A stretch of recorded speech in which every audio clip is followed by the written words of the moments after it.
Welcome to our CyVent Cyber Series, a series of video interviews with thought leaders and top experts in a field that today has a huge global impact on society and business, cybersecurity. Today, we have the pleasure of welcoming Dante Disparte.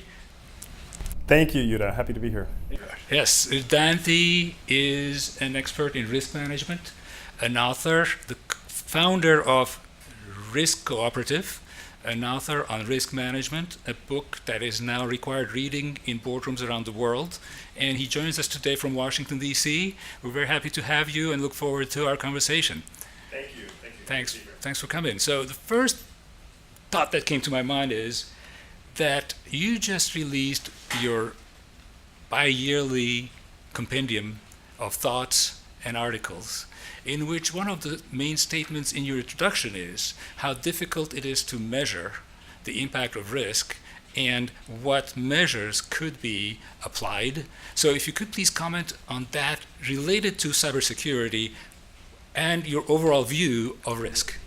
Sure. So one of the sort of dilemmas and challenges I think the industry is dealing with, both from the insurance industry side, professional services firms, and companies when it comes to cyber risk, is that obviously the risk itself is intangible. Companies only know that they have an economic cost associated with cyber and these types of intangible risks after the event occurs, and yet they're spending billions and billions of dollars on defense, on strategy, on technologies, on insurance. But the gap arises in the fact that we have no method today of accounting for the value of informational assets and data. Right. It's a big gap that doesn't only affect our industry. I think it affects regulators. It affects how public companies should disclose these types So of just accounts. like accruals for certain risks Sure. and provisions and so on. But what causes that? Why is that not happening? So I suppose, it's not just related to cyber risk and cyber risk transfer and mitigation. It's also related to digital transformation. You have hundreds of billions of dollars being spent every year by every company in every industry, including governments, on digitizing everything. Right. And yet, to what end, right? We have all of these informational assets, but they don't show up in terms of their economic value. And as a result, the actual risk impact is hedged and undervalued, and the pricing strategy around it is very hard to. So pin in down. this environment then, how can a chief security officer present and how can a board approve the right investment at the right time? Well, that's the crux of it. How do you determine the return on investment on digital transformation or cyber risk mitigation if you can't quantify the item that you're trying to defend?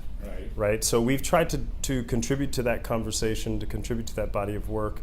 I wrote a piece in Harvard Business Review outlining this concept of the enterprise value of data, which would effectively treat data the way banks treat liquidity.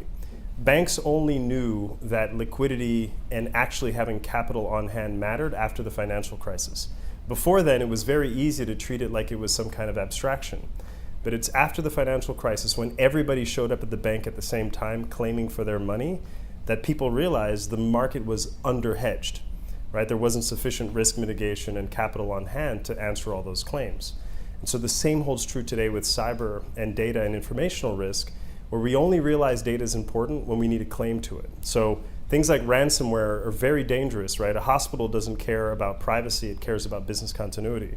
And if the hospital's data has been attacked with ransomware, the very lifeblood of the hospital is at risk. Exactly the same way liquidity and capital works inside a bank. Right.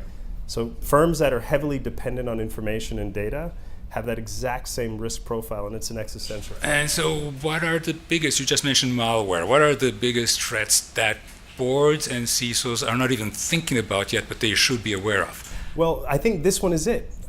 So I think the known threat landscape of cyber risk picks up things that you and I know, and maybe we no longer lose sleep over because they're reasonably well understood. Insider threats are a perennial issue, right? Edward Snowden had nothing to do with cyber risk. It was just a bad hire at the NSA. So the keyboard and the chair is going to be a perennial, ongoing risk in this world of informational risk and exposure. The ones that I think people should be very aware of that they're not is, number one, the reputational harm and the governance exposure that they have. Elon Musk sends a tweet, and immediately it costs him 20 million and Tesla 20 million. Right. There was no external factor that provoked him to send that tweet out. So governing that whole exposure and the whole relationship of information to reputation to business continuity is a very complex challenge. It is, but at the same time, isn't it something that just goes by as quickly? I mean, we saw Equifax, we saw Sony, we saw Target, they all dipped and then. And how do companies learn from this and improve their outlook, their vision, their defenses? That's a great point, and it also mutes the impact of insurance and risk transfer, right? The concept that Equifax had a $150 million cyber insurance policy, but yet it lost $6 billion in market cap following the Exxon Mobil of data oil spills, right? And yet it's still a going concern. That does say a lot about the inherent resilience and the fortress balance sheets a lot of large companies enjoy. But transfer that conversation downstream. There is not a mid-market company of any industry that could have withstood that type of shock event. It would have literally killed these types of companies. I think the larger cap companies, however, the Equifaxes and the very examples you mentioned, they suffer other long-term consequences, and it starts to show up long-term, which is that you might survive the initial event, the smoking crater part of it, but how do you recover the loss of reputation long-term? How do you recover the market backlash long-term? And how do you turn these negative events into positive outcomes? By owning them quickly, acknowledging the accountability, and then demonstrating trust to your... Trust is a key word, right? Yeah. Exactly. So within that context then, the paradigm for a long time has been detect, identify, remediate. Right. And there is at least a trend, a group in the cybersecurity world that now is looking to being more preemptive and putting in place tools that allow them to plan, protect, and preempt rather than react. What are your thoughts on that? And do you think we have, within your vision, do you think there is a happy ending in that? Sure, it's a great way to frame it. I've often made the comparison that a lot of cybersecurity providers, advisors, and technologists are the equivalent of glass makers who also hand out rocks to children in the street, right? That, or a little bit of the ambulance chasing phenomenon, that the very party that's going to fix the problem is also contributing. So perverse incentives? There's no question, right? I've seen so many cases of cyber responses where you're spending millions of dollars on public relations firms and millions of dollars on breach response firms, and that whole cottage industry has boiled up around this. When in reality, I don't think anybody can offer the market today cyber resilience. There is no perfect state.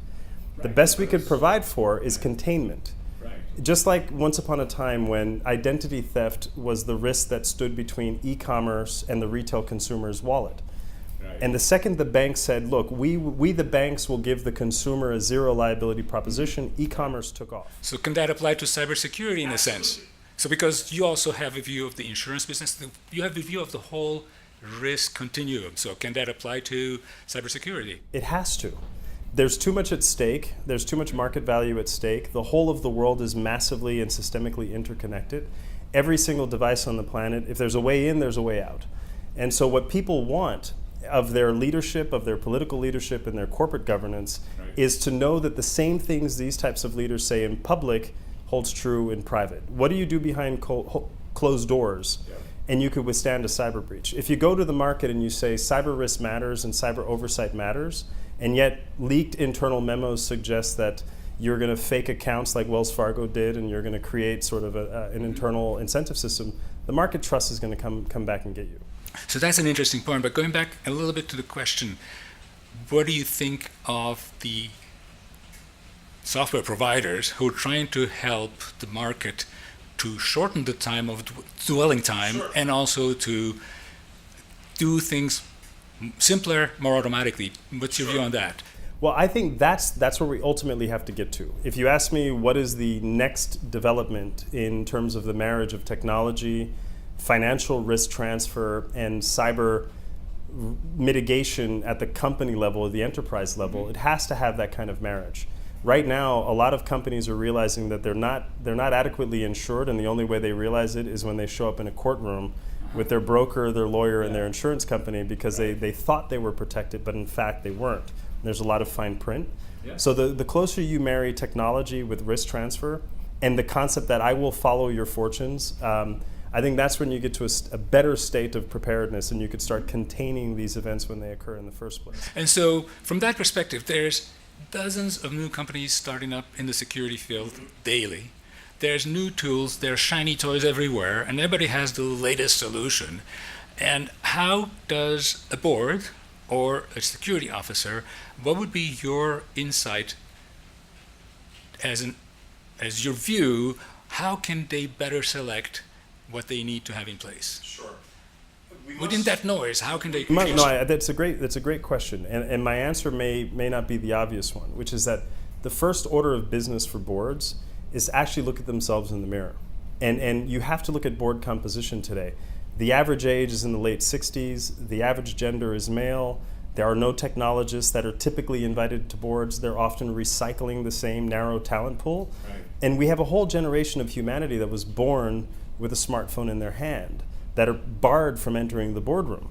Boards would be much more conversant and could have a much more sensible conversation with their IT leadership, right, and their cybersecurity leadership and the CEO's investment decisions if you started to bring people that were tech literate and tech native into that room. Not just as expert witnesses, which I've happened to have done occasionally and close the door on your way out, but people that are in the room and have the same governance obligation. They would ask very, very different questions of those organizations. To me, that's step one. That's an analog cure to a digital risk. And it all has to do a lot with the human factor too. In the whole sea of technology, human factor is huge. Culture is huge, sure, right? And so it's a little bit what you're saying is like the technique that's used a little bit in innovation also in terms of reverse mentoring by people who are outside, by people who are more junior, coming and bringing the view of the younger generation, sure, to the boards, right? Sure. Yeah. Well, in my book, I talk about this issue that status quo and preserving status quo is not a strategy. So the book is all about this concept of risk agility and the ability to speed up, slow down, move left or move right as conditions warrant. And what every organization must accept is that conditions are changing faster than we could accept the change. And so the agile enterprise knows how to navigate that terrain and could really use the paralysis of their competitors in the market, right, as an opportunity to spring forward. Right. But it requires a completely different structure around organizational resilience, decision making, and rubber stamping status quo is not going to treat people very kindly. Right, and so going forward, coming back to a topic that we addressed a little earlier also, how do you best prove ROI on your investments? Because I think that's a concept that both the defenders and their boards grapple with every day. Exactly. And there's this concept that, okay, so we have a base, we have invested X million last year. It's like just like my deductible on my home insurance or my car insurance. What should I do? How much more? Where? How do I calculate the ROI? And you did say it's tough to calculate intangibles, but what insights, what advice would you give the practitioners? Sure. Well, one, I think the national security hat would say you have to be right 100% of the time. The threat and the threat actor has to be right once. So there is no such thing as perfect security. And the more you demonstrate consistency to corporate value systems, when it's least convenient, i.e. you have a massive breach and the CEO owns it, and you're not hiding like Mark Zuckerberg did with Facebook's breach for an uncomfortable long period of silence while you're trying to scramble on messaging. Right. The market will be very forgiving of people who are authentic and who own risk and bad news quickly. Bad news never improves with time. The ROI piece and how to quantify and sort of manage the development of an economic case study around these investments is not enough to talk about digital transformation in the spirit of growing top line. Creating a case in which you could invest in resilience and invest in security ultimately is about the 100% of the enterprise value of many companies. Google has a very different risk footprint when it comes to data dependency than an asset-heavy company like a train firm like CSX or Norfolk Southern. Norfolk Southern could conceivably run its trains without access to its data systems, but there is no such thing as Google if its systems and its systems access are completely collapsed. Sure. Right? So the ROI on this investment is at the end 100%. Mm-hmm. But in order to really get to that state, we need to have a universally accepted method for valuing data, and for valuing the role of data inside a company, and for valuing the interconnections to critical data in the economy writ large, just like we do with finance and capital and investments. Well, and there's some research on that front, right? Sure, Yeah. sure. I've tried to contribute as much as I can, but I'm coming at it the way a financial regulator comes at bank liquidity. Right. I'm coming at it from, I just want to keep the market at 100. I could care less whether people speculate and they grow or not, but if we want to maintain steady state and we want to maintain a world in which these types of complex risks and correlations are captured, we need to think radically differently than I'll save my firm at your expense. Right now, it's very much a zero-sum game in cybersecurity, and you have entire companies that depend on the entire industry to succeed, only defending their frontier and not their supply chain's frontier.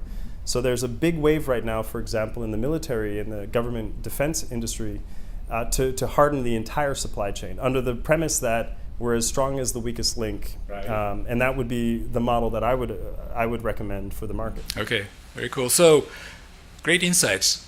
In closing, 3 words. What would you suggest to our audience? I don't know if I could say anything in 3 words. Risk, readiness, and resilience would be the 3 words.